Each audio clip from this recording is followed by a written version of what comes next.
Di banyak tempat di dunia, jauh sebelum kamera hadir dan jauh sebelum orang-orang punya keberanian untuk berbicara, kekerasan seksual sudah menjadi bayangan yang terus membuntuti perempuan dan juga anak.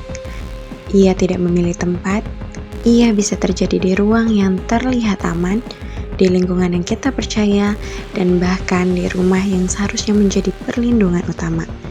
Kekerasan ini terus berulang bukan tanpa alasan. Akar persoalannya seringkali berakar dalam ketidaksetaraan gender.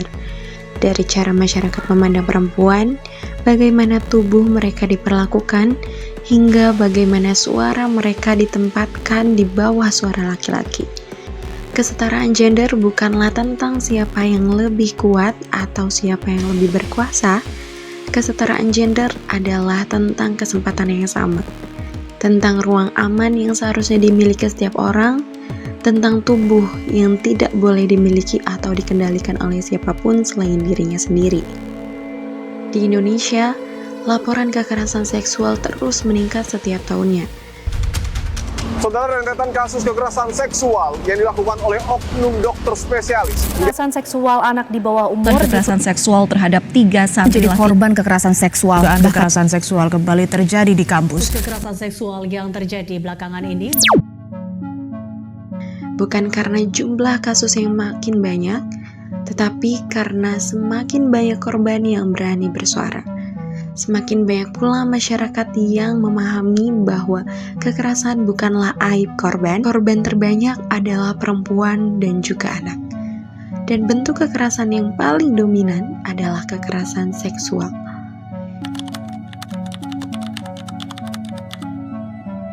Berdasarkan analisis kami, perempuan sering menjadi korban kekerasan diantaranya karena adanya relasi kuasa, anggapan jika kaum lelaki lebih punya kontrol, kendali terhadap perempuan. Kemudian juga rendahnya literasi pendidikan seksual untuk kasus kekerasan seksual. Kemudian ada juga stigma dan rasa malu yang tertanam pada diri korban sehingga enggan untuk melaporkan kasus. Dan kemudian adanya ketergantungan perempuan secara ekonomi dan sosial kepada laki-laki.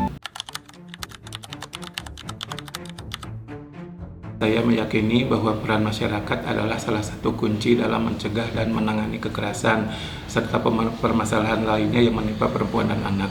Tanpa kepedulian dan partisipasi masyarakat, upaya pemerintah tidak akan maksimal karena kasus-kasus sering terjadi di lingkungan terdekat dengan masyarakat. Masyarakat adalah benteng terdekat bagi korban. Sekolah, rumah, tempat kerja yang semestinya menjadi ruang yang aman, bukan ruang yang menciptakan ancaman baru.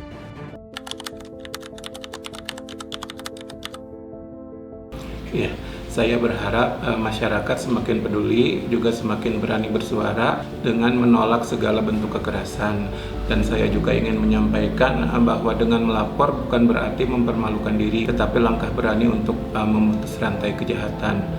Jangan takut karena jika melapor kepada UPT DPPA dan lembaga pemerintah lainnya, keamanan dan keselamatan data pribadi akan kami jaga secara optimal.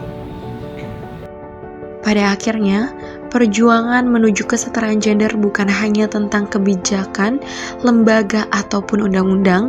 Perjuangan itu dimulai dari keberanian satu orang untuk bersuara dan keberanian banyak orang untuk benar-benar mendengarkannya.